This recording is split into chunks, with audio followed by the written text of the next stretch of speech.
जय हिंद प्यारे बच्चों, कैसे हैं आप लोग। उम्मीद है अच्छे होंगे और अपनी पढ़ाई को बहुत ही मन लगाकर कर रहे होंगे। तो मेरे सभी प्यारे बच्चों को गुड इवनिंग, राधे राधे, जय श्री राम, जय हिंद, वंदे मातरम। और प्यारे बच्चे, आप सभी कैसे हैं और आप सभी को जो पढ़ाया जा रहा है ये आप लोग को कैसे चल रहा है, कैसी पढ़ाई चल रही है, आप लोग मन लगाकर पढ़ रहे हैं कि नहीं पढ़ रहे हैं, एक बार मुझे कमेंट करके जरूर बताइएगा। और आज का लेक्चर नंबर ये 15 होने वाला है। कहाँ जाएगा रे बाबा, ओहो कहाँ जाइएगा। आइए, थोड़ा सा इधर उधर हो गया लगता है हमको, थोड़ा सा क्या बहुत ही ज्यादा हो गया भाई। आइए सही कर लेते हैं थोड़ा सा, आ जाओ आ जाओ, ठीक है। अभी और भागेगा, और आओ इधर आओ, अब सही है।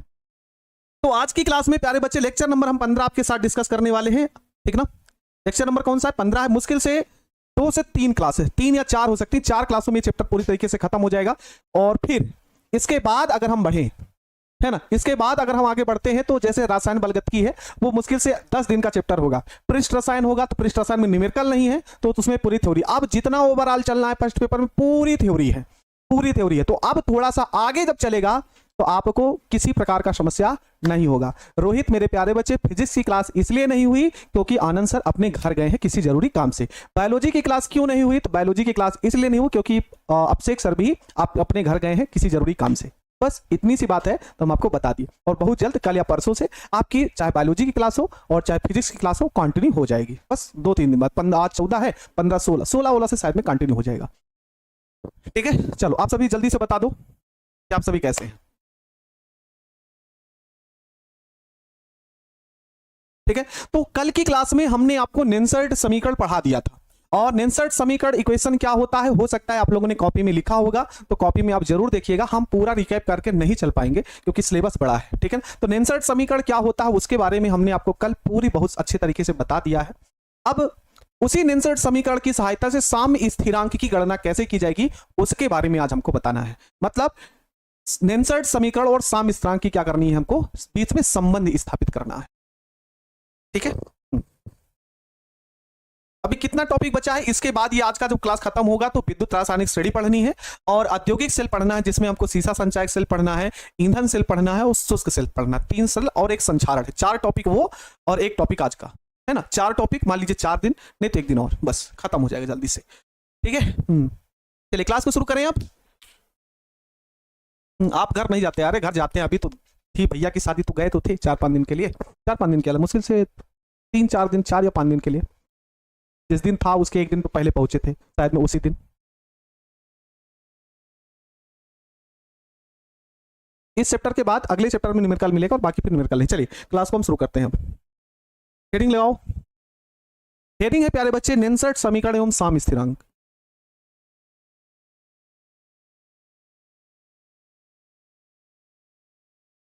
नेंसर्ट समीकरण एवं साम्य स्थिरांक, ठीक है। नेंसर्ट समीकरण और एवं साम्य स्थिरांक के बीच में संबंध कैसे हम लिखेंगे, पूरा लिख लो, में संबंध।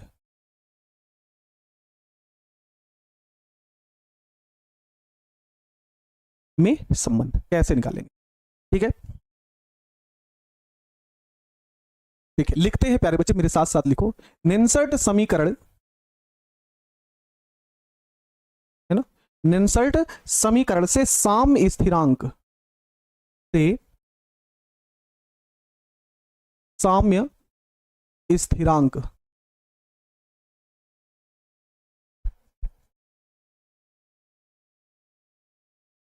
साम्य स्थिरांक का संबंध व्यक्त करने के लिए, का संबंध व्यक्त करने के लिए, व्यक्त करने के लिए गैल्वेनिक सेल, गैल्वेनिक सेल का उदाहरण, का उदाहरण प्रयुक्त करते हैं। मेरे साथ साथ लिखते चलो, हर एक टॉपिक आपको समझ में आएगा, ठीक है। नेंसर्ट समीकरण से साम्य स्थिरांक का संबंध व्यक्त करने के लिए हम किस सेल के उदाहरण का प्रयोग करते हैं प्यारे बच्चे, गैल्वेनिक सेल। अब आपको, है ना, अब आपको बहुत अच्छे तरीके से बताया गया है कि गैल्वेनिक सेल का उदाहरण क्या है। तो आप लोगों ने पढ़ा होगा प्यारे बच्चे, Zn plus Cu2 plus arrow, Zn2 plus arrow Cu। आपके गुरुजी ने गैल्वेनिक सेल जब पढ़ाया होगा ठीक है ना। हाँ, गैल्वेनिक सेल जब भी हमने आपको पढ़ाया होगा तो ये इक्वेशन आपको लिखकर बताया गया होगा कि ये गैल्वेनिक सेल में होता है ना। गैल्वेनिक सेल का समीकरण ऐसे ही होता है, Zn plus Cu 2 plus arrow Zn 2 plus plus Cu। मेरे प्यारे बच्चों ध्यान देना कि जो जिंक है ये मेटल है, ये सॉलिड होगा, ठीक है ना। ये 2 प्लस है तो ये आयनिक अवस्था होती है जिसे हम बोलते हैं AQ, जिसे हम बोलते हैं एक्वस, आयनिक अवस्था, ठीक है। फिर उसके बाद अगर हम आगे बढ़ेंगे Zn 2 प्लस, तो ये भी आयनिक अवस्था है, एक्वस से लिखते हैं, और ये कॉपर है, इस पर किसी भी प्रकार का आयन नहीं तो ये सॉलिड होगा, ठीक है। ये आपका हो जाएगा, ठीक है। ये आपका आ गया। अब क्या करना है मेरे प्यारे बच्चों, बहुत अच्छे तरीके से कल हमने आपको निकालना बताया था साम्य स्थिरांक, है ना। किसी भी अभिक्रिया के लिए साम्य स्थिरांक निकालना हो या इस अभिक्रिया के लिए साम्य स्थिरांक निकालना हो तो कैसे निकलेगा, कैसे निकलेगा, है ना, कैसे निकलेगा प्यारे बच्चे। तो आप बहुत अच्छे तरीके से जानते हैं केसी बराबर, क्या प्यारे बच्चों, केसी बराबर क्या होता है, हमने आपको कल की क्लास में बताया था कि उत्पादकी सांद्रता बटे अभिकारक की सांद्रता, वही होता है साम्य स्थिरांक, वही होता है क्या प्यारे बच्चे, साम्य स्थिरांक। तो यहां पर क्या होगा, उत्पादकी सांद्रता, उत्पाद क्या है प्यारे बच्चे, Zn 2 प्लस है जी गुरुजी, क्या है Cu है जी गुरुजी, डिवाइड बाई कितना होगा अनुपात में, यहां पर Zn होगा और Cu 2 प्लस होगा। अगर आप 11th में पढ़े होंगे प्यारे बच्चे, है ना, 11th में पढ़े हो या ना पढ़े हो, लेकिन अब हम आपको बता रहे हैं क्या, है ना, 11th में आपको बताया गया होगा कि ठोस अवस्था में, क्योंकि ठोस अवस्था में धातु की सांद्रता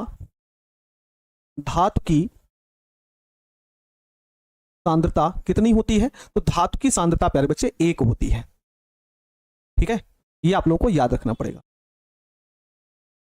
ठीक है। ठोस अवस्था में धातु की सांद्रता कितनी होती है प्यारे बच्चों, 1 होती है, आपको बताया गया होगा, हाँ, ठीक है। ये आपका हो गया। आगे देखो, तो यहां पर सॉलिड कौन कौन है, ठोस अवस्था में कौन कौन है, देखो यहां पर कॉपर, ये हमने यस लिखा, सॉलिड है, कॉपर सॉलिड है, यहां पर जिंक जो है ये सॉलिड है, तो इनकी वैल्यू कितना होगा प्यारे बच्चे, 1 होगा, ठीक ना। इनकी वैल्यू कितना हो जाएगा, 1 हो जाएगा, जी सर 1 हो जाएगा। चलिए इसकी वैल्यू 1 हो गई, इस वाले की वैल्यू 1 होगी, क्योंकि ये ठोस अवस्था में है, और ठोस अवस्था में धातु की सांद्रता है कितनी, 1, तो जब इसकी वैल्यू 1, इसकी वैल्यू 1, तो बचा कितना प्यारे बच्चे, Kc बराबर Zn 2 plus divide by Cu 2 plus. क्या आप लोगों को यहां तक समझ में आ चुका है, एक बार यस करके बताइएगा कि हाँ सर समझ में आ चुका है, यस बताइए कि हाँ सर समझ में आ चुका है। फिर उसके बाद हम आगे बढ़ेंगे, चलिए मुझे बताइए। अच्छा कोई बात नहीं, आ गया ना, कोई दिक्कत नहीं होगी, दिक्कत होगी तो बताना, हम भले ही आप लोगों को, हाँ आ गया ना, हाँ आ गया, ठीक है, सिंपल सा है प्यारे बच्चे, और कुछ करना नहीं, आगे आओ, और थोड़ा थोड़ा थोड़ा आ गया, ऊपर आ गया, हाँ इतना तो कल ही बताए थे, बिल्कुल ठीक ना, इतना तो कल ही आपको बताए थे। अब आगे क्या होगा, अब आगे ये होगा प्यारे बच्चे कि कल की क्लास में आपको हमने सिखाया था कि ई सेल बराबर होगा E naught cell, E cell बराबर E naught cell minus 0.0591 divide by n into log 10, और कल की क्लास में हमने यहां पर लिखा था Zn 2 प्लस, ठीक है, अपॉन प्यारे बच्चे Cu 2 प्लस।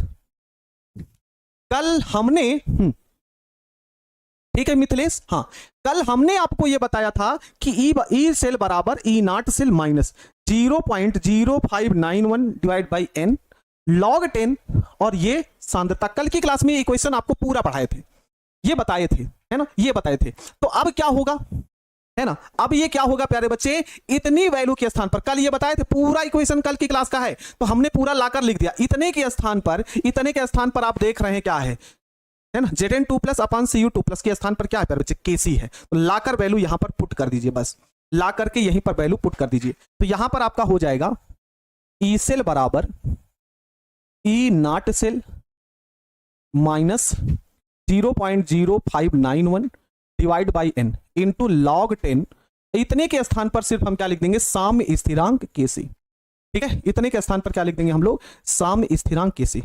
अब आइए, अब आगे आएंगे तो क्या लिखेंगे प्यारे बच्चे, चूंकि साम्य पर ई सेल का वैल्यू होता है 0, ई सेल का वैल्यू कितना होता है, 0 होता है।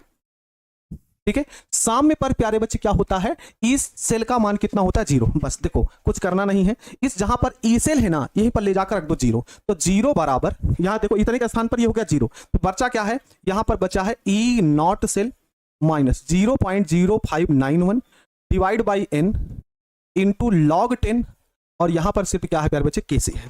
तो आप कुछ ना करो, इस वाले पूरे भाग को पक्षांतर कर लो, तो ये पॉजिटिव में है तो निगेटिव हो जाएगा, तो यहां पर हो जाएगा ई सेल बराबर minus 0.0591 divide by n into log 10 into प्यारे बच्चे क्या हो जाएगा, केसी। तो यहां से क्या होगा, ये माइनस प्लस हट जाएगा, तो बचा है क्या, यहां पर ई सेल बराबर होगा 0.0591 अपॉन प्यारे बच्चे n इंटू log 10, और ये क्या हो जाएगा, केसी।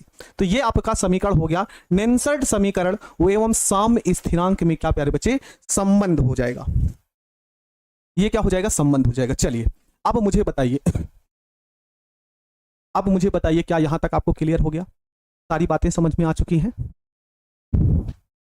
ठीक है, आ गया, ये क्वेश्चन एनसीईआरटी का है, इसलिए हमने सोचा कि संबंध निकालना जरूरी है ना, संबंध निकालना क्या है, जरूरी है। आप एक बार इसको अच्छे तरीके से समझ लो।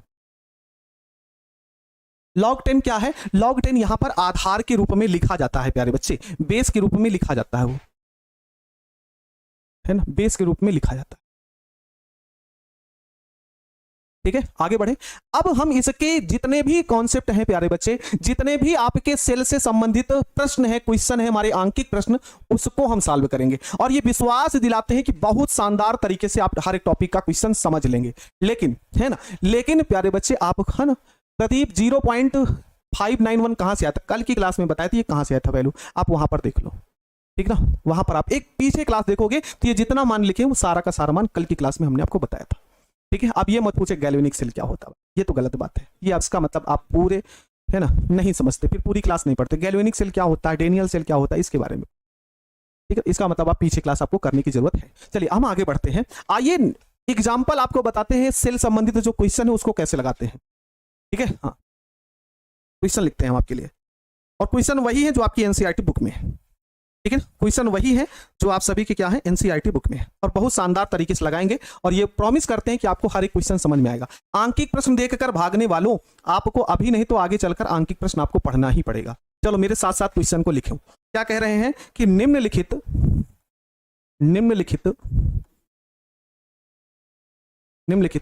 सेल अभिक्रिया, निम्नलिखित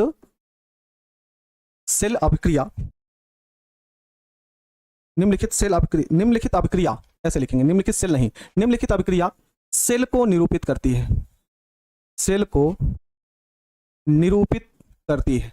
निम्नलिखित अभिक्रिया सेल को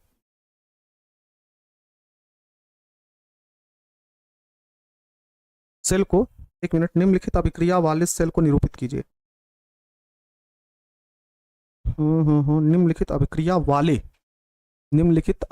वाले, है ना, लैंग्वेज में बड़ा डिफरेंस कर देते हैं बुक वाले। निम्नलिखित अभिक्रिया वाले सेल को निरूपित कीजिए। सेल क्या है हमारा, सेल कौन सा है वो देखिए, सेल ये है, सेल में कौन कौन सी अभिक्रिया हो रही है, Mg सॉलिड है प्लस 2Ag प्लस है, इसकी वैल्यू आपको दी गई 0.001 कैपिटल एरो, यहां पर आपको दिया गया है Mg2 प्लस, और इसकी वैल्यू आपको दी गई है 0.130 कैपिटल एम, और यहां पर है Ag, है ना, यहां पर होगा 2Ag, और वो भी क्या है, यहां पर सॉलिड है। ठीक है, ये आपका एक्वस है, और ये आपका क्या है, एक्वस है। तो आपसे यहां पर पूछ रहा है, इसके ई सेल का परिकलन कीजिए, ई सेल का परिकलन कीजिए,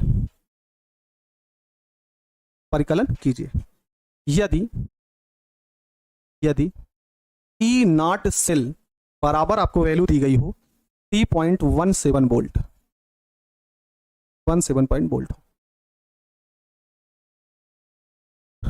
ठीक है, ये सेल से संबंधित क्वेश्चन है। हाँ, हम नहीं भागेंगे, हम क्वेश्चन बनाएंगे बिल्कुल। अगर आपके अंदर क्षमता है कि क्वेश्चन को पढ़ने का, क्योंकि सेल संबंधी जो क्वेश्चन होते हैं बड़े हार्ड होते हैं, लेकिन हार्ड को हम कैसे आसान बनाते हैं अभी आपको पता चल जाएगा, बस आपको समझना है। ठीक है, क्या कह रहा है कि निम्नलिखित अभिक्रिया वाले सेल को निरूपित कीजिए। ये आपके किसी भी सेल के अंदर होने वाली रिएक्शन है, ये किसी भी सेल के अंतर्गत होने वाली रिएक्शन है, और उसके लिए हमको ई सेल का मान ज्ञात करना है, सेल विभव का मान ज्ञात करना है। मानक सेल विभव का मान आपको दिया गया है 3.17। ठीक है, ये सब नंबर पूछता है, हम अभी भी बता दे रहे हैं, है ना, हम अभी भी आप सभी को बता रहे हैं। न्यूमेरिकल अपने यहाँ बिहार बोर्ड में बहुत कम पूछता है, और अगर यूपी बोर्ड के बच्चे होंगे, देख रहे होंगे, तो यूपी बोर्ड के भी तमाम सारे बच्चे होते हैं, तो यूपी बोर्ड में न्यूमेरिकल भर भर के पूछता है ना। यूपी बोर्ड में न्यूमेरिकल कम से कम 15 नंबर का पूछता है, ठीक है ना, केमिस्ट्री में कम से कम 15 नंबर का न्यूमेरिकल पूछता है। बिहार बोर्ड में न्यूमेरिकल बहुत छोटे छोटे प्रश्न पूछे जाते हैं, लेकिन फिर भी आपको पढ़ना जरूरी है, इसको लिखना जरूरी है और याद करना जरूरी है, ठीक है ना। हाँ, ये आपको ध्यान रखना है। चलिए आइए हम क्वेश्चन को सॉल्व करते हैं। क्या क्वेश्चन कह रहा है, पहले आप सेल अभिक्रिया लिख लेते हैं हम लोग। पहले हम क्या लिखते हैं, सेल अभिक्रिया लिखते हैं। सेल अभिक्रिया क्या है, यहां पर आप बहुत अच्छे से देख रहे हैं कि Mg है, जी सर, Mg सॉलिड है, प्लस 2Ag प्लस है, जिस वैल्यू 0.001 कैपिटल M है, एरो Mg2 प्लस है, जिसकी वैल्यू है 0.130 कैपिटल M है, प्लस 2Ag। ये हमारा सेल समीकरण दिया गया है, ठीक है। और इसके लिए हमको कितना मान दिया गया है, ई नाट का मान दिया गया है। कितना, ई सेल का मान आपको दिया गया है 3.17। आइए हम सबसे पहले यहां पर लगाते हैं नेन्सर्ट समीकरण, है ना।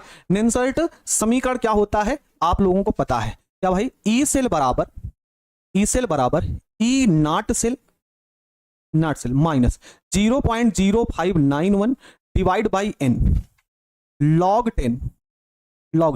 अब थोड़ा सा ध्यान देना प्यारे बच्चे, मेरी बात थोड़ा सा ध्यान देना। यहां पर क्या होगा, इस इक्वेशन को ध्यान से पढ़ो, इस इक्वेशन को ध्यान से समझना, तब वहां पर हम जो आयन लिखते हैं वो कैसे होगा, ठीक है। कैसे, देखो यहां पर ये जो ई बराबर, ध्यान सुनना, यहां पर ई सेल बराबर E naught minus 0.0591 divide by n into log 10। इतना हमने पूरा यहां तक सेम ही लिखा है, जितना पीछे लिखा है उतना यहां पर हमने पूरा लिखा है। जी सर, इतना ही लिखा है। अब आगे यहां पर पीछे देखो, यहां पर ऊपर क्या मान है, नीचे क्या मान है, ऊपर क्या मान है, नीचे क्या मान है, तो आप देख रहे हैं Zn से Zn2 प्लस, इधर वाला आयन ऊपर है। मेरी बात ध्यान से सुनना बाबू, इधर वाला आयन अर्थात उत्पाद की साइड जो आयन मिल रहा है, चाहे वो Cu का हो चाहे Zn का हो, इससे मतलब नहीं, ऐसे पकड़ो किसका आयन ऊपर होगा। तो इधर Cu दिख रहा है ना, Cu आयन मिला था, तो Cu को आयन को ऊपर रखे हैं, यहां पर Cu2 प्लस है उसको नीचे रखेंगे। तो इधर क्या होगा, इधर क्या होगा प्यारे बच्चे, यहां पर आप मुझे बताइएगा, यहां पर ऊपर कौन सा आयन होगा, ये वाला आयन होगा, नीचे कौन सा आयन होगा, ये वाला आयन होगा। बोलो यही तो होगा, यही तो होगा कि नहीं, जल्दी से मुझे बताइएगा, जल्दी से मुझे बताइए। हाँ, यही तो होगा ना, यही तो होगा। तो यहां पर होगा प्यारे बच्चे Mg2 plus divide by Ag plus. बोलो ये समझ में आया, यही तो होगा, ऐसे ही तो होगा। जी सर, लेकिन प्यारे बच्चे यहां ध्यान देना, Ag की संख्या प्यारे बच्चे यहां पर 2 है, एक नहीं है। कितना है, 2 है, तो आप पावर के रूप में 2 लगा देना, बस कितना भी रहे, ठीक है। यहां पर क्या होगा, नीचे Ag प्लस, और ये जो मान है आगे ना, देखो जो भी सांद्रता लिखते हैं उसको ब्रैकेट में लिखते हैं, और आगे जो भी संख्या रहती है 2 3 4 5 कुछ भी रहे उसको पावर के रूप में लिख देते हैं, ठीक है। तो आगे प्लस क्यों नहीं दिखा सकते, कहां 2 प्लस आगे दिखा सकते हैं, 2 प्लस कहां दिखाएंगे भाई, दिखा तो रहे हैं यहां पर प्लस प्लस दिखा सकते हैं। Ag प्लस था लिख दिया, यहां पर इसकी संख्या 2 थी तो हमने पावर के रूप में लगा दी, बस बन गया रे बाबा, क्वेश्चन आ गया। ठीक है, आ गया, क्वेश्चन आ गया।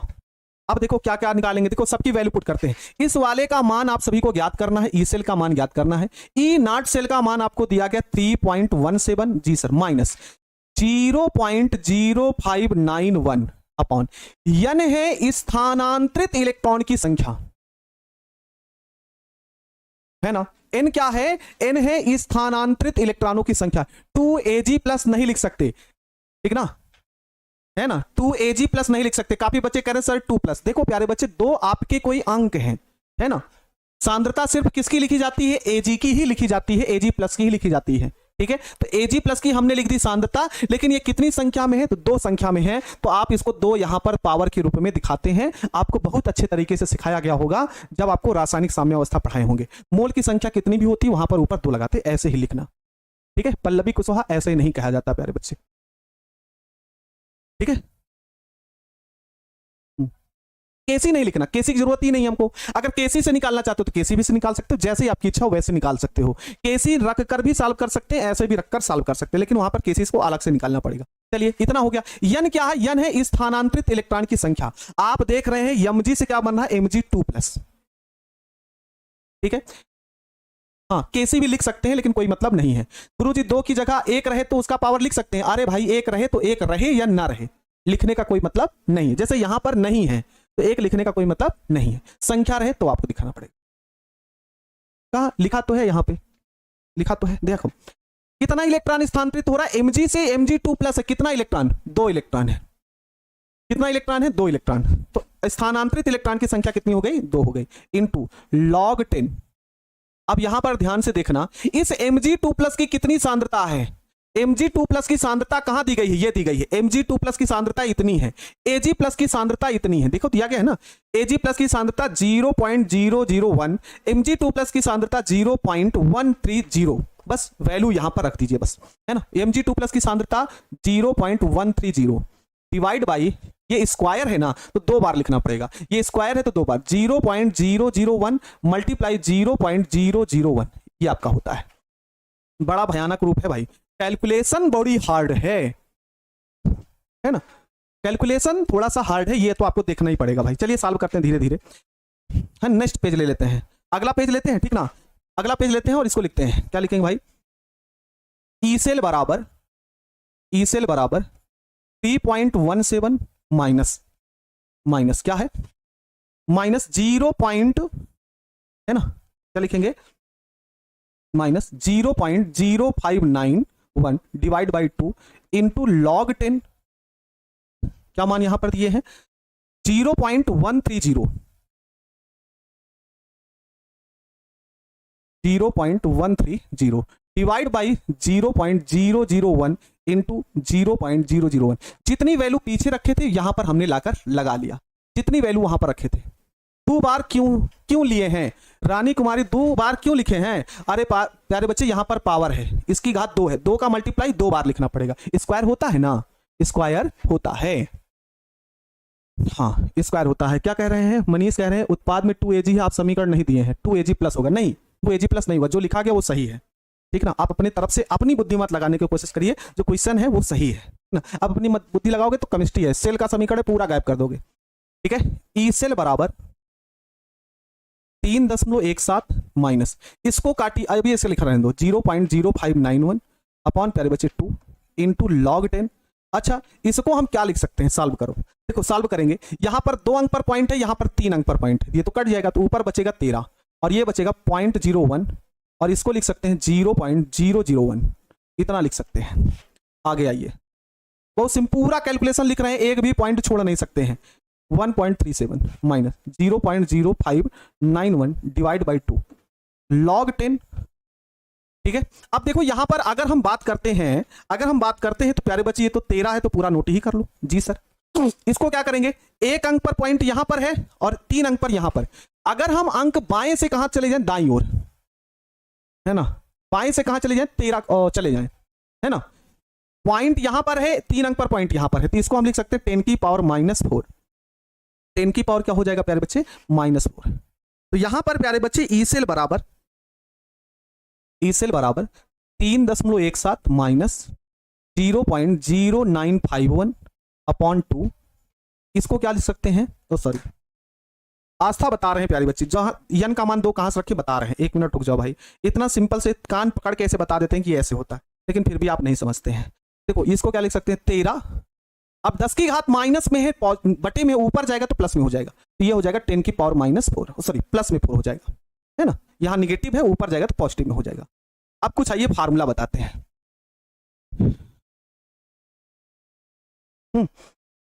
130 होगा, 0.1 कहां से आया? अरे भाई कहां से, देखो ना यहां पर देखो, ये जीरो का कोई मतलब नहीं है, तो 2 अंक पर पॉइंट लगा, यहां पर 3 अंक पे पॉइंट लगा, एक पॉइंट से एक पॉइंट कट गया। जी सर, एक पॉइंट से एक पॉइंट कट गया ना, 2 अंक पॉइंट था, 2 अंक पे पॉइंट कट गया, एक ही पॉइंट बचा तो एक ही पॉइंट लिखे, बाकी पूरा तो नोट ही कर लिए, इतना तो आ गया। 13 कहां से आया? अरे भाई 130 होगा, 130 नहीं प्यारे बच्चे, पॉइंट के आगे अगर जीरो लगा है तो इस जीरो का कोई वैल्यू नहीं होता है। आप अपना मैथ स्ट्रांग करो, समझे? आर्यन तिवारी मेरे प्यारे बच्चे, ये 0.010 ऐसे लिखा है, पॉइंट के बाद इस जीरो की कोई वैल्यू नहीं होती, ये है 0.13। तो यहां पर 3 अंक पर पॉइंट है, यहां पर 2 अंक पे पॉइंट है, 2 अंक से पॉइंट 2 पॉइंट कट गया, तो ये सिर्फ बचेगा 13, और ये 1 अंक पर 2 अंक से पॉइंट हटा, 1 पॉइंट अभी बचेगा। ठीक है, अब ये 2 कहां से आया बता तो रहे हैं भाई, ये है स्थानांतरित इलेक्ट्रॉन की संख्या। ऐसे ही कान पकड़ लो, mg पर किसी प्रकार का आवेश नहीं है, तो mg जब Mg2+ में बदला तो इसका मतलब क्या हुआ? mg ने 2 इलेक्ट्रॉन को त्याग किया, है ना? mg ने कितना इलेक्ट्रॉन त्याग किया? 2 इलेक्ट्रॉन का त्याग किया, बस। mg से Mg2+ बना तो इसका मतलब mg ने 2 इलेक्ट्रॉन त्याग किया। n क्या है? स्थानांतरित इलेक्ट्रॉन की संख्या, तो यहां पर 2 हो गया, बस सिंपल सा है कैलकुलेशन भाई। अब कह रहे हैं 13 कहां से आया, देखो यहां से। अब आइए कुछ फार्मूला आता है प्यारे बच्चे, लॉग का अगर हम फार्मूला बात करें तो एक फार्मूला होता है log m इंटू n, ये बराबर होता है प्यारे बच्चे log m plus log n, ठीक ना? इतना तो नहीं होना चाहिए। log mn क्या होता है? log m plus log n। और अगर हम बात करते हैं log m की पावर n, तो ये फार्मूला होता है n log m। ये 2 फार्मूला होता है। एक फार्मूला और log का होता है log m अपॉन n बराबर log m minus log n। इतना फार्मूला आप सभी को याद रखेंगे।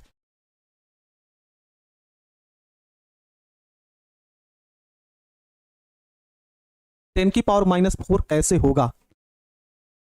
अरे बाबा कैलकुलेशन तुम लोगों का इतना वीक है। 0.1 और ये हो जाएगा 0.001, इसीलिए थोड़ा सा दिक्कत। देखो 1 अंक पर पॉइंट है तो इसको लिख सकते हो 1/10।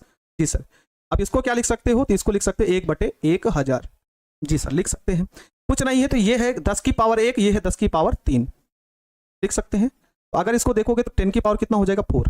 पूरे में घाते जुड़ जाते हैं, 1 घात 3 घात, ये हो गया 1/4, ये हो गया 10 की पावर -4, बस 10 की पावर -4 होगा। अभी भी दिक्कत है? नहीं पाओगे, ऐसा मास्टर नहीं पाओगे तुम, चाहे बोलो चाहे ना बोलो, चाहे तुमको समझ में आए चाहे ना आए, लेकिन मेरी नहीं पढ़ाएगा कोई तुमको। चलो देखो प्यारे बच्चे, log 10 इस पूरे भाग को मानना m और 10 की पावर 4 को मानना n, ये तो होगा, ये तो होगा। हाँ, गुणा भाग करने में हालत खराब जाता है। ठीक है, क्या बताए? इसको मानना n और इसको मानना n। तो देखो यह फार्मूला है log m और n, क्या होता है? log m plus log n। Calculation है रे बाबा, और कुछ है नहीं, सिंपल सा फार्मूला है। 3.17 माइनस 0.0591 डिवाइड बाई 2। देखो इसको मानना, इसको हमने माना m और इसको माना n, तो ये हो जाएगा log 10 कितना है प्यारे बच्चे? 13 log m plus log n plus log n log 10 10 की पावर 4। ये आपका हो गया, ये तो होगा ना। अब आगे क्या करना है? इसको ऐसे ब्रैकेट बंद कर लो, इसको ऐसे ब्रैकेट बंद कर लो, इसको थोड़ा सा इसे ऊपर जाने दो। देखो कैलकुलेशन है भाई, अभी भी हम बता रहे हैं। ठीक है, आगे बढ़े। तो ई सेल बराबर 3.17 माइनस 0.0591 डिवाइड बाई 2। log 13 का मान अभी आपको थोड़ा सा दिक्कत पड़ेगा। log 13 का मान आपको क्या पड़ेगा प्यारे बच्चे? दिक्कत पड़ेगा कि log 13 का मान होता क्या है। जब भी अगर ये क्वेश्चन हमारे पेपर में पूछा जाएगा तो log 13 का मान आपकी बुक में दिया मिलेगा, पेपर में दिया मिलेगा, ठीक ना? पेपर में log 13 का मान दिया रहेगा। अब यह मत पूछिएगा निकाल के बताइए, क्योंकि यहां पर हम आपको लघुगणक नहीं पढ़ा सकते, हम आपको सिर्फ इतना बता सकते हैं log 13 का मान ये होता है। और वैसे भी प्यारे बच्चे log का कोई भी फंक्शन का मान आप याद नहीं कर सकते और ना ही निकाल सकते। छोटे छोटे log 2 का मान, log 3 का मान, log 4 का मान निकाल कर नहीं बता सकते। ठीक है, ये आपको ध्यान रखना है। तो आपको सिर्फ log 13 का मान याद रखना है कि log 13 का मान ये होता है। तो log 13 का जो मान होता है प्यारे बच्चे वो होगा 1.1139 प्लस। अब थोड़ा सा यहां समझो और दिमाग लगा दो, और दिमाग लगाओ। यहां पर प्यारे बच्चे इतने भाग को जो 10 और 10 है, 10 और क्या है? 10 है, इसको मान लेना प्यारे बच्चे m और इसको मान लेना n। तो एक फार्मूला बन रहा है log m की पावर n, log m की पावर n, log m की पावर n क्या होता है n log m। ये n जो है वो आगे चलाएगा, n कहां चलाएगा आगे, मतलब ये 4 आगे चलाएगा, log ये 10 की पावर कितना हो जाएगा 10 आ जाएगा प्यारे बच्चे, ठीक है इतना आ जाएगा, इतना हो जाएगा। आगे आइए, ई सेल बराबर 3.17 minus 0.0591 divide by 2 plus 1.1139 plus ये log 10 की पावर 10 की वैल्यू 1 होती है तो बचेगा कितना प्यारे बच्चे 4 बचेगा। log 10 की पावर 10 की वैल्यू 1 होती है, ठीक ना, log 10 की पावर 10 की वैल्यू कितनी होती है 1 होती है, तो यहां पर सिर्फ बचा 1। अब देखो यही है आप बात को समझते नहीं हैं। और एक बच्चा मुझसे कह रहा है आर्यन भारद्वाज है, ये कह रहे हैं 1.1139 कहां से आया। ईमानदारी के साथ बताना, ईमानदारी के साथ बताना क्या आपने सुना नहीं, क्या आपने सुना नहीं। आपके गुरुजी ने अभी बताया कि log 10 की पावर जो 13 है, log 13 का मान इतना होता है, पता है नहीं,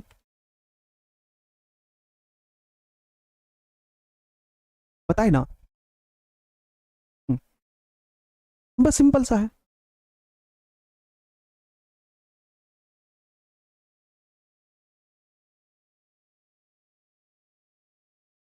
अब देखो यहां पर हमने अभी बोला प्यारे बच्चे 10 की पावर 10 इतना की वैल्यू, इतने पूरे को मान लिया हमने यम मान लिया इसको यन, तो log m की पावर n, तो ये 4 आगे आ गया, इतने की वैल्यू प्यारे बच्चे 1 होती है। बस आगे बढ़ते हैं भाई, थोड़ा थोड़ा धीरे धीरे कदम आगे बढ़ा रहे हैं, धीरे धीरे, एक स्टेप नहीं काटे, अगर हम चाहते तो इसको और छोटा कर देते लेकिन हम काटे नहीं। 3.17 माइनस 0.0591 डिवाइड बाई 2, अब ये प्यारे बच्चे जोड़ लो तो ये आ जाएगा 5.1139 5.1399। अब सिर्फ बचा क्या है, अब सिर्फ बचा क्या है, आइए इधर देखते हैं। ई सेल बराबर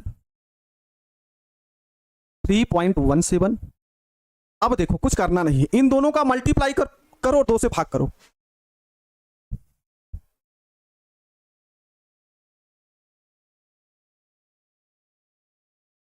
सर आप 10 को मान लिया तो दोनों तरफ माने ना, कौन सा दोनों तरफ, इसको क्या जरूरत है, 10 की पावर 10 है, यहां पर 10 की पावर हमने वैल्यू मान ली प्यारे बच्चे, 10 की पावर 10 की वैल्यू 1 होती है, इसलिए हमने नहीं माना, इसलिए हमने इसको नहीं माना है, ठीक है। हाँ, यहां पर देखो अगर इन दोनों का मल्टीप्लाई करें, देखो ध्यान से सुनना, अगर इन दोनों का मल्टीप्लाई करें तो कितना आएगा भाई 0.0591 मल्टीप्लाई 5.1139।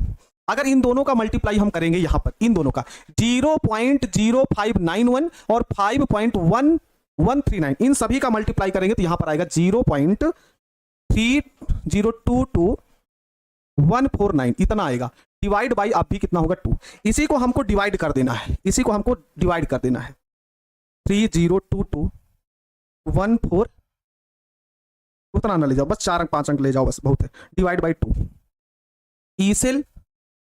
ई सेल बराबर 3.17 माइनस इसको डिवाइड करोगे तो ये आ जाएगा 0.151105, बस इसी को घटा दो, बस इसी को क्या कर दो प्यारे बच्चे घटा दो। ई सेल बराबर 3.17 माइनस 0.151105, या आ जाएगा 3.0188 वोल्ट, इसका क्या हो जाएगा सही आंसर आ जाएगा, ठीक है, ये मान आ जाएगा 3.0188 आंसर इसका सही जवाब होगा। अगर आप पूरे पद में देखें, पूरे पद में देखें, बड़ा तो है, बड़ा तो है, हम ये नहीं कहते कि बड़ा नहीं है, लेकिन हमने एक पद छोड़ा नहीं है, एक भी पद ऐसा नहीं है जिसको हमने छोड़ा हो, हर एक पॉइंट को हमने यहां पर लेकर चला है, हर एक पॉइंट को,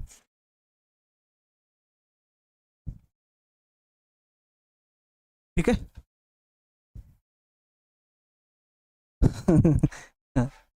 सही बड़ा हो गया सर, लेकिन कुछ लोगों को बहुत आसान कठिन करा। सर केमिस्ट्री को अच्छे से समझने के लिए क्या करना पड़ेगा, जैसे सर आप फोन से क्या किए, कहाँ गया, अच्छा छूट गया, दही का दही दही दिमाग का दही बन गया, अच्छा कुछ ना समझ में आया क्या करूं, एक बार फिर से रिपीट करो। चलिए आगे एक प्रश्न और समझते हैं, है ना, छोटे छोटे जो इंपॉर्टेंट प्रश्न हैं उनको भी लगाने का प्रयास हम लोग करते हैं।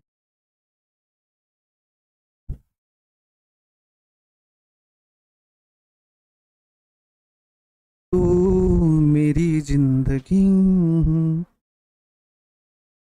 तू ही मेरी धड़कन, तू ही आरज़ू है, तू मेरी जिंदगी है। तुम ही लोगों को बोल रहे हैं, समझ लो, लेकिन परेशान करने से बाज नहीं आते तुम लोग। देखो अगला प्रश्न लिख रहे हैं, थोड़ा सा कॉन्सेप्ट हल्का कर लेते हैं। चलो, डेनियल सेल के लिए मानक इलेक्ट्रोड विभव के लिए मानक, पता नहीं कौन परेशान। 1 मिनट प्यारे बच्चे, 1 मिनट का समय देना, 1 मिनट, ठीक ना, 1 मिनट का समय देना।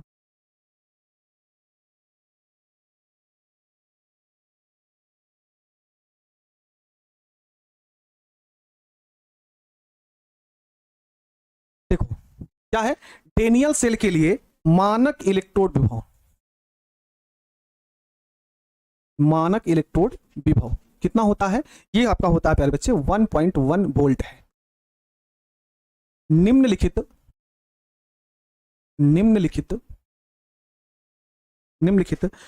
अभिक्रिया के लिए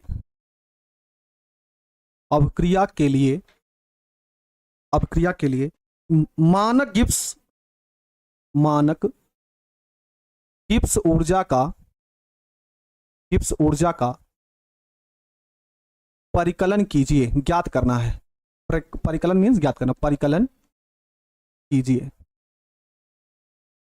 ठीक है ना। इक्वेशन कौन सा है, समीकरण कौन सा है? ये है प्यारे बच्चे Zn plus Cu2 plus arrow Zn2 plus Cu। ये सॉलिड है, ये एक्वस है, और ये क्या है, सॉलिड है। गौरव कुमार साइंस नाम लिख तो ले लिए हैं, है ना। तो क्या रुला के छोड़िएगा, क्या दिक्कत है भाई अंशुल? और गौरव कुमार साइंस क्या दिक्कत है प्यारे बच्चे? निशा थैंक यू प्यारी बच्ची, लेकिन कुछ लोगों को दिक्कत हो रहा है। न्यूमेरिकल की क्लास में वास्तव में आप लोग नहीं दिखते हैं, भाग जाते हैं, ठीक है, समझ में आया है ना? हाँ,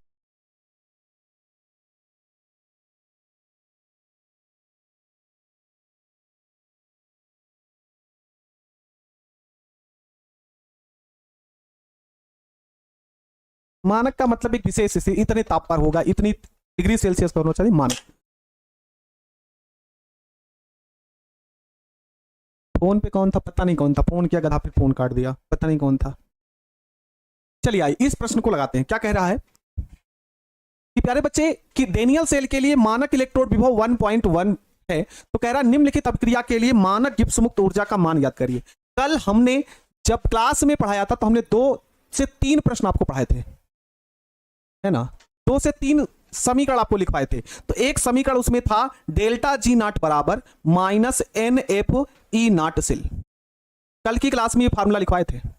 अब आप कहो नहीं लिखवाए थे, ये आपकी गलती है। अगर आप ये कहें कि ये नहीं लिखवाया गया था तो ये आपकी गलती है। इसका मतलब आपने क्लास को किया नहीं, ठीक है। अब देखो, अब इस प्रश्न को बहुत शानदार तरीके से लगा सकते हैं। हमको क्या ज्ञात करना है? मानक गिब्स ऊर्जा।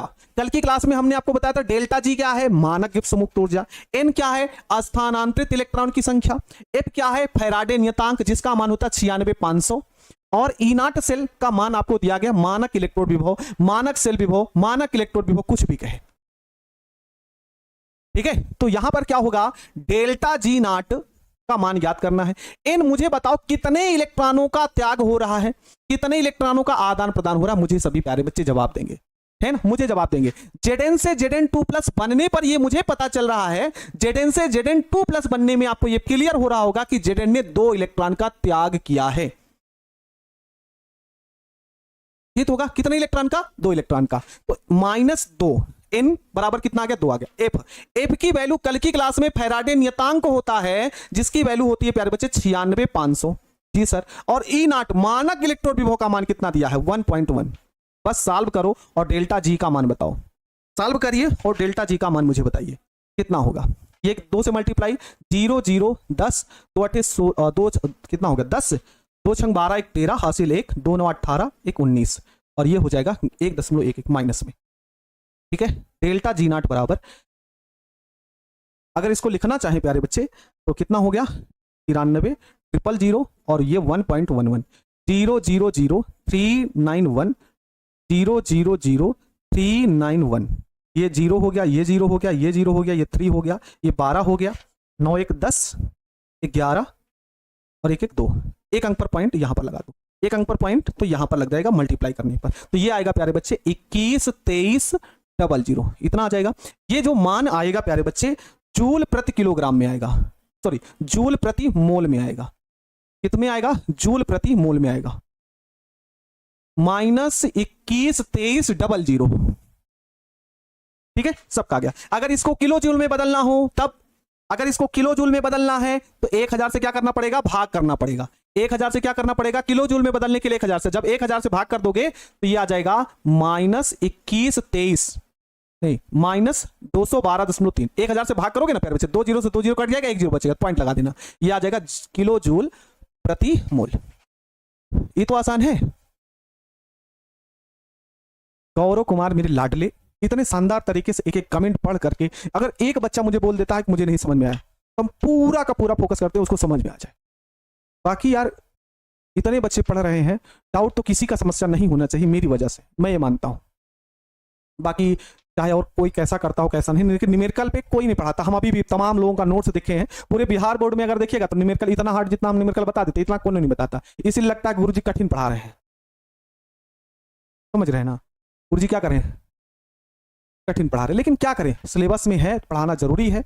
अभी नहीं पढ़ोगे तो आने वाले समय में आपको पढ़ना ही पड़ेगा, आने वाले समय में आपको पढ़ना ही पड़ेगा, इस बात को आप जानो। इसीलिए कहते हैं अभी नहीं समझ में आया, कुछ तो सीखे होगे, कुछ तो आप सीखे होगे कि हां सर ये ऐसे हुआ है, ठीक ना?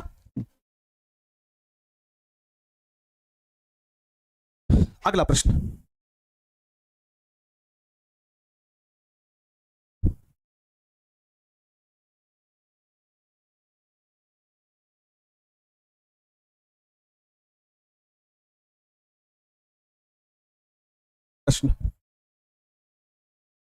प्रश्न क्या है? निम्न अभिक्रिया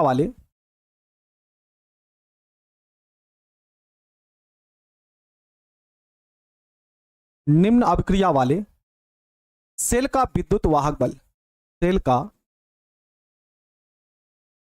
विद्युत वाहक बल EMF ज्ञात कीजिए। विद्युत वाहक बल EMF ज्ञात कीजिए। ठीक है, जैसे सेल है, Zn है, S हो गया, प्लस 2Ag प्लस है, ये एक्वस आयनिक अवस्था में है, एरो। Zn 2 प्लस है, ये एक्वस है, प्लस 2Ag है, ये सॉलिड है। ये मान आपको दिया गया है, और यहां पर प्यारे बच्चे दिया है E नॉट का मान Zn 2 प्लस से Zn 2 प्लस से Zn का मान आपको दिया गया है, सॉरी कितना दिया गया है, -0.76 वोल्ट। और फिर उसके बाद E नॉट की वैल्यू आपको दी गई है Ag प्लस से, ठीक ना, Ag प्लस से Ag का वैल्यू आपको दिया गया प्लस 0.80 वोल्ट। ये आपका प्रश्न है प्यारे बच्चे, ये आपका क्वेश्चन है और बहुत आसान है, ये भी हम आपको बता रहे हैं। प्रीतम क्या चाहते हो सर, किलो जूल की जगह किलोग्राम क्यों लिख दिया? अच्छा गलती हो गया क्या? अच्छा ठीक, ये किलो जूल होगा प्यारे बच्चे, किलो जूल। सॉरी बादल, ए बादल भाई सॉरी, ठीक ना। यहां पर इस प्रश्न का EMF निकालना है, ठीक है अजीत, थैंक यू प्यारे बच्चे जो आप कह रहे हैं रिकॉर्डेड क्लास है, थैंक यू, वेलकम है तुम्हारा।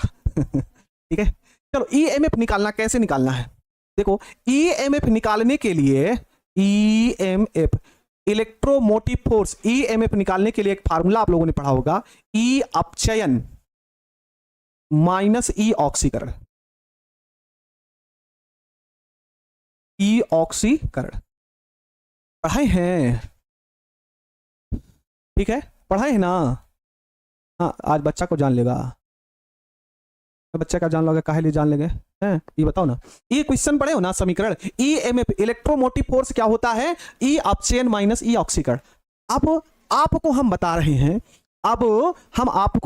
क्या भाई, इलेक्ट्रॉन का कोई त्याग होता है, इलेक्ट्रॉन का त्याग क्या बनता है प्यारे बच्चे, ऑक्सीडेशन बनता है, ऑक्सीकरण बनता है। और इलेक्ट्रॉन को ग्रहण अगर किया जा रहा हो तो उसका अपचयन होता है। जी गुरुजी, यही तो होता है प्यारे बच्चे, इलेक्ट्रॉन का त्याग ऑक्सीकरण और इलेक्ट्रॉन को ग्रहण अपचयन।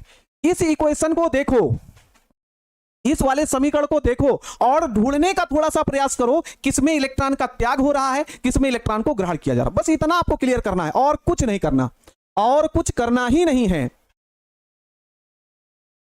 ठीक है,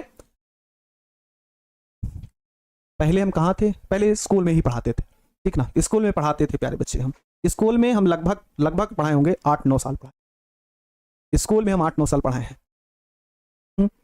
इस इक्वेशन को देखो और ध्यान से समझने का प्रयास करो, कौन ग्रहण कर रहा है, कौन त्याग कर रहा है। तो आपको ही लगेगा कि सर यहां पर Zn है, यहां पर Zn2+, इसका मतलब ये दिमाग में आना चाहिए, है ना, ये दिमाग में आना चाहिए कि Zn इलेक्ट्रॉन का त्याग कर रहा है। ये तो होगा ना, Zn इलेक्ट्रॉन को बाहर कर रहा है, बाहर करने का मतलब ये क्या है, ऑक्सीडेशन, ऑक्सीकरण, है ना, ऑक्सीकरण, ये हो गया।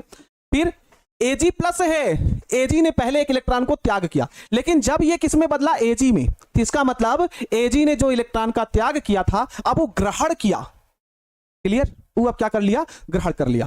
तो यहां पर Ag का क्या हो रहा है, Ag का हो रहा है ऑक्सीड और रिडक्शन, अर्थात अपचयन हो रहा है। जी गुरुजी, Zn का क्या हो रहा है, ऑक्सीकरण। अरे बाबा बताओ ना, क्वेश्चन समझ में आया, यही तो होगा। हाँ ये तो होगा ना, बस वैल्यू पुट कर दो भाई, कुछ नहीं करना है। इस अपचयन का वैल्यू इतना मान है तो रखो, प्लस 0.80 माइनस ऑक्सीकरण इतना माइनस 0.76, और ये कितना हो जाएगा 0.80 प्लस माइनस माइनस कितना plus, minus minus plus 0.76 add कर लो प्यारे बच्चे, कितना हो जाएगा, ये 0 ये 6 हो जाएगा, 8 7 15 हो जाएगा। और एक अंक पर 2 अंक पर पॉइंट लगा है, कितने अंक पर, 2 अंक पर पॉइंट, तो 1 2 लीजिए, आपका जवाब 1.6 एकदम 1.56 एकदम सही जवाब आएगा। किसी को दिक्कत हो तो बता देना आप सभी। हाँ Ag अर्थात पतिदेव का अपचयन हो रहा है। ठीक है विवेक पंडित, थैंक यू लाडले मेरे से। अरे आशीष कुमार यादव बताओ कौन सा कमेंट पढ़ना है आपको, अब तुम जो बोलोगे वो सुन लेंगे। हो गया, चलो एक क्वेश्चन और लगाते हैं, है ना, एक क्वेश्चन और लगाते हैं, आइए।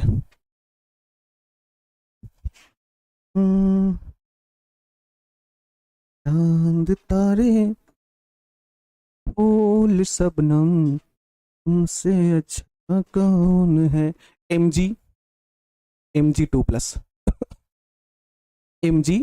Mg2+, इसकी वैल्यू दी गई 0.1 कैपिटल M। जी सर, लवर सेतु का चिन्ह यहां पर बन गया, ये हो गया Cu2+, और यहां पर हो गया Cu, ये S हो गया, ये एक्वस है, ये एक्वस है, ये सॉलिड है। सेल का EMF याद करिए, सेल का EMF, सेल का EMF ज्ञात कीजिए, ठीक है, EMF ज्ञात कीजिए। तो यहां पर क्या क्या वैल्यू आपको दी गई है, यहां पर ये जो दिया है लिखा है ना, ये क्वेश्चन का ही है, E0 Cu2+ Cu, इसकी वैल्यू आपको दी गई है 0.34 वोल्ट, और फिर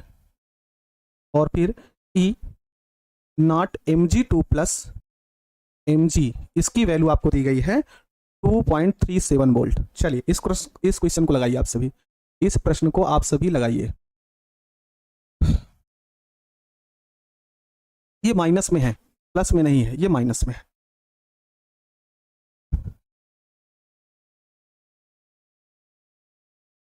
रामायण कुमार कह रहे हैं जान लेबो का सर जी,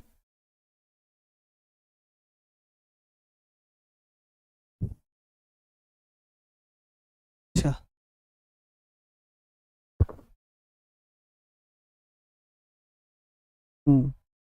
माइंड हैंग कर दे। अगर इतना क्वेश्चन तुम लोगों को नहीं आ रहा है ना प्यारे बच्चे, तो आप वास्तव में क्या समझ रहे हो भाई।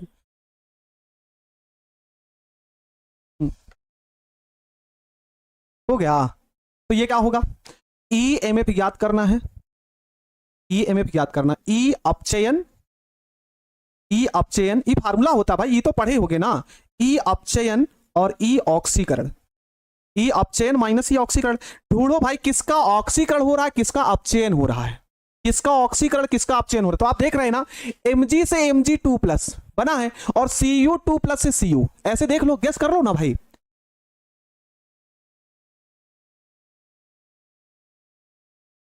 समझ रहे ना, Mg से Mg2+ इसने इलेक्ट्रॉन का त्याग किया, त्याग करने का मतलब ऑक्सीकरण। Cu2+ है और Cu मतलब Cu ने 2 इलेक्ट्रॉन को त्यागा था, अब ग्रहण कर लिया, तो Cu हो गया अपचयन। तो मतलब ये जो Cu वाला भाग है ये अपचयन है, रिडक्शन है, और ये क्या है, अपचयन है, ओ सॉरी ऑक्सीकरण है, ऑक्सीडेशन है। बस वैल्यू पुट कर लो बस भाई, और कुछ करना ही नहीं। अपचयन का मान कितना दिया है, अपचयन 0.34 माइनस ये वैल्यू है -2.37, 0.34 ये प्लस 2.37, ये आ जाएगा 7 4 11 हासिल 1 3 3 6 1 7, 2.71 वोल्ट इसका सही जवाब हो जाएगा। 2.71 वोल्ट एकदम क्या हो जाएगा प्यारे बच्चे, सही जवाब हो जाएगा। अभी बताओ नहीं समझ में आया?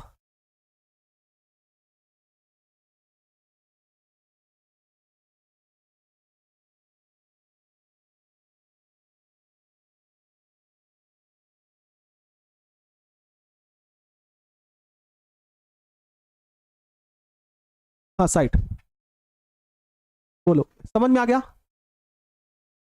हाँ छुट्टी करदा हो मर्दे, अच्छा ठीक है। हाँ, ये सभी के सभी क्वेश्चन प्यारे बच्चे एनसीईआरटी बुक से ही हैं, एनसीईआरटी हम इसीलिए पढ़ा रहे हैं। अच्छा हाँ, काफी लोगों को समस्या हो रही है, तो प्यारे बच्चे मुझे ऐसा देखकर लग रहा है कि आप लोगों को अभी कैलकुलेशन में भाई अगर आपको समस्या है तो भाई ये आपकी प्रॉब्लम है ना। कॉन्सेप्ट समझाना और मेरा फार्मूला हर एक पॉइंट आपको इतना डिटेल में कोई नहीं पढ़ाता दोस्त, नहीं पढ़ा के निकल जाता। आप चाहे विश्वास मानो चाहे ना मानो, आप भले कहीं पर भीड़ इकट्ठा करके देख लो, भीड़ भले आपको बहुत मजा आए, बहुत अच्छे तरीके से हंस बुला के पढ़ाए, लेकिन केमिस्ट्री वास्तव में हार्ड है। लेकिन इस हार्ड को हम इतना इजी वे में पढ़ाते हैं कि बच्चे के दिमाग में घुस जाए, बच्चे के दिमाग में समझ में आ जाए, ठीक है।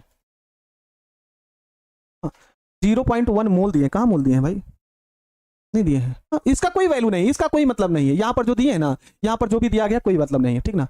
हाँ तो अब हमारी इच्छा, हमारी यही हो सकता है, मेरे मुझसे जो पढ़े, मुझसे तेज बच्चे होंगे, जो हो सकता है बहुत ब्रिलियंट बच्चे होंगे, वो मुझे इसलिए ना देखते होंगे मेरे साथ लाइव क्योंकि हम बहुत धीरे बोलते हैं, कमजोर बच्चे के साथ लेके चलते हैं। या तो बहुत हाई बच्चा पढ़ने वाला होगा तो वो मुझे मेरी क्लास को रिकॉर्डेड ही देखेगा, क्योंकि हम इतना उठपटांग कमेंट को देखते रहते हैं। क्यों? क्योंकि सबको हम समझा पाए, सबको अच्छे तरीके से बता पाए। ठीक है दोस्तों, आज की क्लास आप सभी को कैसी लगी जरूर बताइएगा। और कल की क्लास में प्यारे बच्चे हम देखेंगे विद्युत रासायनिक स्टडी, और विद्युत रासायनिक स्टडी पढ़ेंगे तो हम थोड़ा सा कुल पैनल पीडीएफ का उपयोग करने वाले हैं, अभी से हम आपको बता रहे हैं, है ना। पैनल पीडीएफ का यूज करेंगे जिससे हम उस विद्युत रासायनिक स्टडी को कल पूरा खत्म कर दें, और साथ ही साथ उसके अंतर्गत जितने भी प्रश्न पूछे जाते हैं वो सारे क्वेश्चन करा पाएं, क्योंकि विद्युत रासायनिक स्टडी से बहुत सारे क्वेश्चन पूछे जाते हैं। तो किसी को कोई दिक्कत नहीं होनी चाहिए दोस्त, और अगर दिक्कत होगी तो माफ करना। और आज की क्लास कैसी लगी मुझे जरूर बताइएगा, और आई होप आप लोगों को क्लास पसंद आया होगा। तो 1-2 दिन बाद ये चैप्टर खत्म हो जाएगा, और फिर आगे का कोशिश ये करेंगे कि हम बहुत जल्दी जल्दी चैप्टर को खत्म करने की कोशिश करेंगे, क्योंकि मुझे पता है कि आपकी केमिस्ट्री की तैयारी मेरी जिम्मेदारी है। ठीक है, तो मिलते हैं कल की क्लास में, तब तक के लिए मेरे सभी प्यारे बच्चों को जय हिंद, वंदे मातरम, शुभ रात्रि, राधे राधे, जय श्री राम, जय हिंद, वंदे मातरम। ठीक है।